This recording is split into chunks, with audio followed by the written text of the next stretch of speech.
Olá, meus queridos amigos, caríssimos irmãos, estamos aqui para mais um encontro. Hoje o texto para as nossas reflexões vem do Livro dos Espíritos, capítulo 1, Deus e o Infinito e provas da existência de Deus. As leituras serão feitas pela Vânia e pelo Fábio, e os comentários, respectivamente, por ambos. Ok? Então, eu, Sérgio, farei a prece inicial e final. Então, agora, vamos elevar nossos pensamentos a Jesus, nosso Mestre Maior, aquele que nos acompanha em todos os momentos da nossa vida e que torce por nós e enche nossos corações de esperança nessa evolução maravilhosa, espiritual, que caminhamos um pouquinho a cada dia. Então vamos fechar os olhos, pensando em Jesus, nessa maravilhosa existência desse ser, esse mestre querido e humilde e sincero para conosco, que nos ilumine, nos ampare na compreensão, nas reflexões que faremos e na aplicação diária desses ensinamentos que nos elevam junto a Deus, nosso Criador. Que as bênçãos dos nossos amigos espirituais, apóstolos de Cristo, nos acompanhem sempre. Que assim seja. Olá, meus amigos. Estamos mais uma vez aqui para fazermos o nosso Evangelho no Lar, agora com uma pequena modificação. Nós introduzimos a leitura do Livro dos Espíritos, que vai ser lido na sua sequência de perguntas e feitos alguns breves comentários. Então, iniciaremos pelo livro primeiro, As Causas Primárias, e a introdução, que é bastante complexa e bastante longa, ficará para o final desse nosso Evangelho. Então vamos lá. Capítulo 1, Deus, item 1, Deus e o Infinito. O que é Deus? Resposta dos Espíritos. Deus é a inteligência suprema, causa primeira de todas as coisas.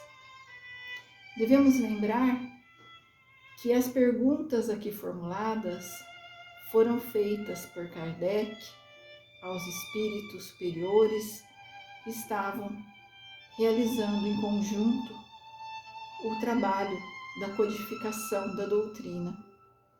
E quando eles dizem que Deus é a inteligência suprema, causa primária de todas as coisas, eles estão fazendo uma síntese do que seria a definição de o que é Deus.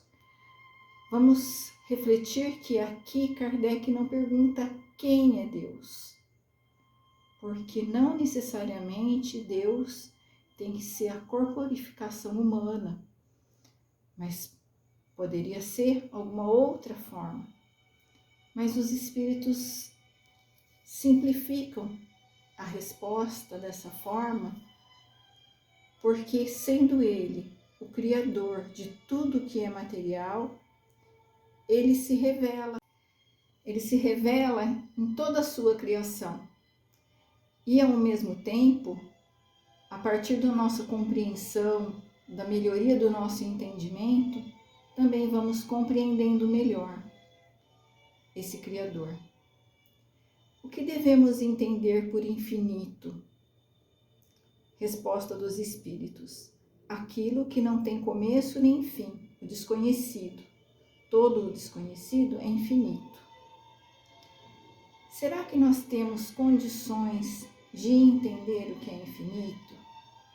Nós ainda estamos tão presos aos nossos sentidos, ao que vemos, ao que tocamos, ao que ouvimos, para que possamos entender realmente o que é o infinito? Ou isso já escapa da nossa condição ainda tão materializados? Eu, particularmente, entendo que não estamos preparados para conhecer o infinito, para dimensionar isso no cérebro ainda tão acanhado, ainda tão limitado pela força da matéria. Terceira pergunta: poderíamos dizer que Deus é o infinito? Resposta dos espíritos: definição incompleta, pobreza da linguagem dos homens, insuficiente para definir as coisas que estão além da sua inteligência. Deus é infinito nas suas perfeições, mas o infinito é uma abstração. Dizer que Deus é o infinito é tomar o atributo de uma coisa por ela mesma, definir uma coisa ainda não conhecida por outra que também não é. E assim podemos entender então que Deus, estando em toda parte, não é exatamente Ele próprio infinito, e sim o infinito uma de suas qualidades.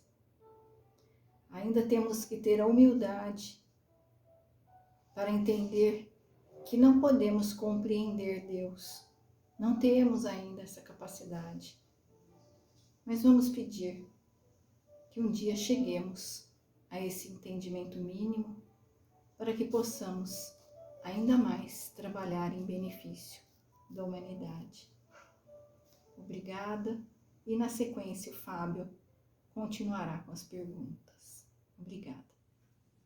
Pois bem, meus amigos, dando sequência ao nosso estudo do Evangelho do Lar, vamos trabalhar aqui no Livro dos Espíritos o capítulo Provas da Existência de Deus, onde nós contemplamos as perguntas de número 4 até número 9.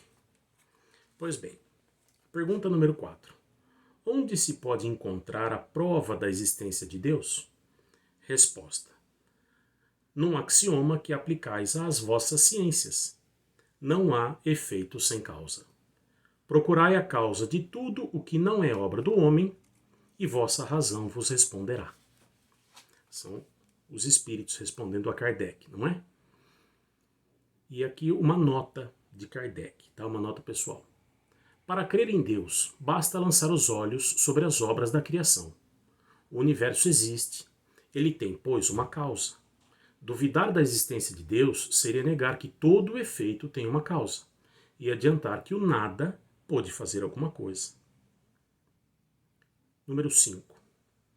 Que consequências se pode tirar do sentimento intuitivo que todos os homens carregam em si mesmos da existência de Deus?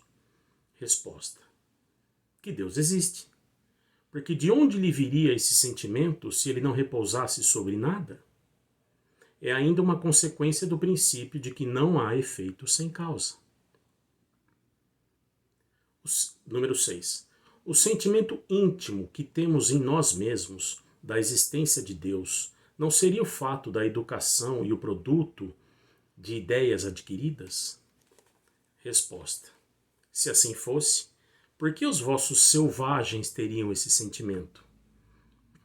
Mesmo os povos primitivos têm a ideia inata da existência de um ser supremo ou de um criador. Antigamente, tudo que o homem não conhecia, o que era maior do que ele determinava a isso uma divindade, né? Daí provém o deus do fogo, o deus trovão, o deus sol.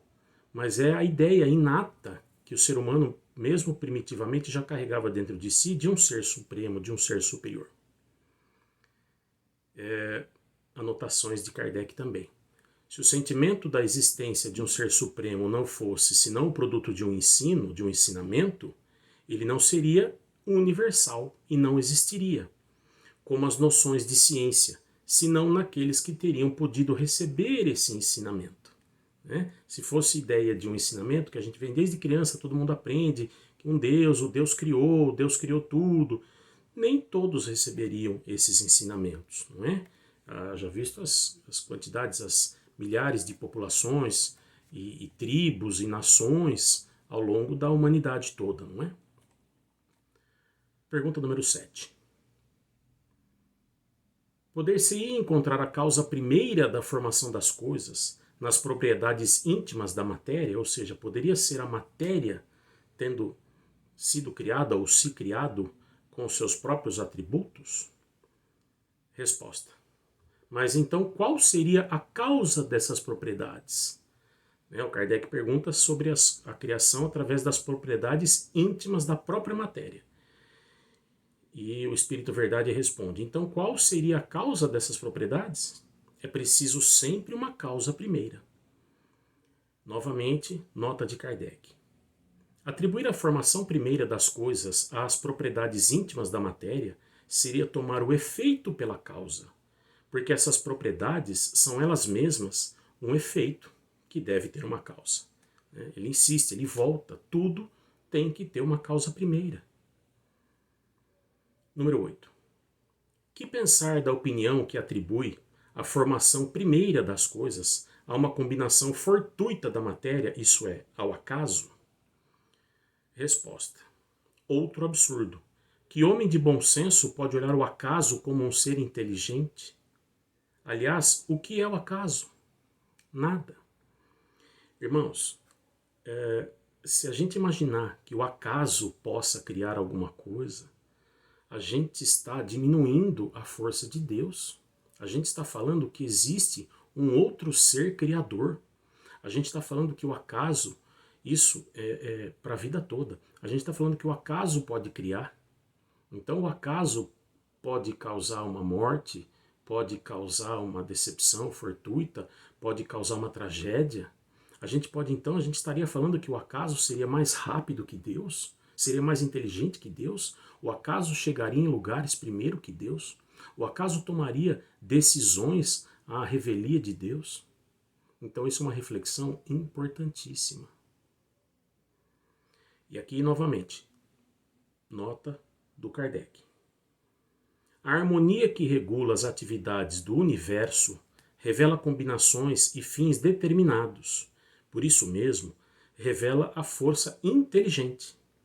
Atribuir a formação primeira ao acaso seria um contrassenso, porque o acaso é cego e não pode produzir os efeitos da inteligência.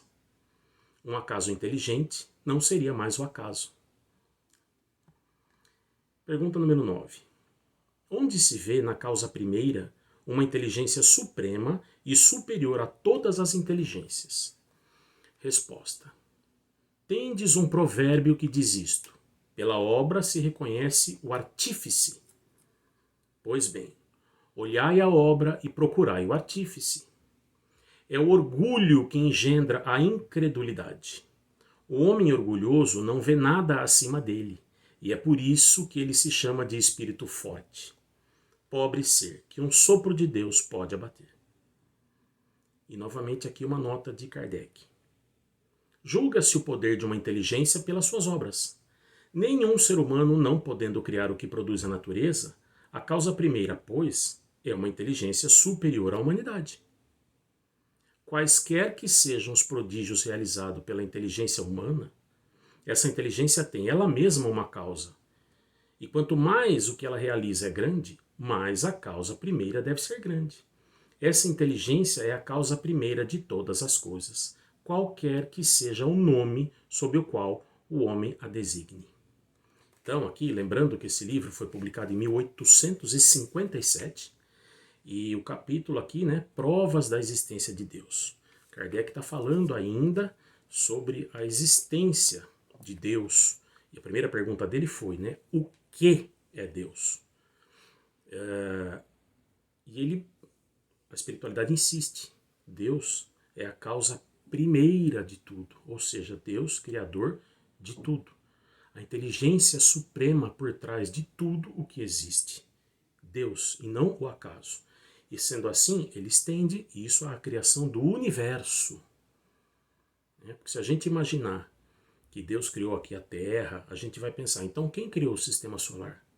E se a gente imaginar, Deus criou o sistema solar, tá, então quem que criou a nossa galáxia? E assim a gente vai, infinitamente, investigando, investigando, investigando, e não tem jeito. A gente vai chegar, pelo raciocínio, pela lógica, que a causa primeira é Deus, sob qualquer nome que ele receba.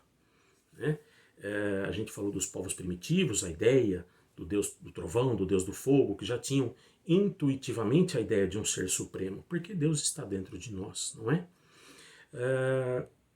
E uma coisa importantíssima que a gente tira como reflexão disso, para a vida toda, como lição de vida, né? Como norte, tudo tem uma causa. Se Deus é justo, essa causa deve, portanto, ser justa. Isso é muito lógico, muito útil para os nossos desafios de cada dia, não é? Muita paz, muita saúde a todos, muito obrigado, que Jesus esteja com todos vocês, que assim seja. Olá, nesse encerramento, é uma prece que vamos dedicar à paz para esse mundo atribulado, onde ainda reina a busca do poder, né? E que nossos amigos espirituais nos amparem também para fortalecer-nos, para que possamos vibrar positivamente e amorosamente para dissipar essas sombras que pairam sobre a Rússia, a Ucrânia e em tantos outros lugares, onde os pequeninos padecem e os nossos irmãos queridos são desalojados. Então, levemos nosso pensamento a Jesus para que Ele nos proteja e que faça com que a nossa vibração mental, espiritual, componha uma grande corrente vibracional que dissipe essas sombras que pairam sobre a terra. Nosso amor e nossa dedicação aos nossos queridos irmãos. Um beijo no coração de vocês, que Jesus vos ilumine sempre. Que assim seja.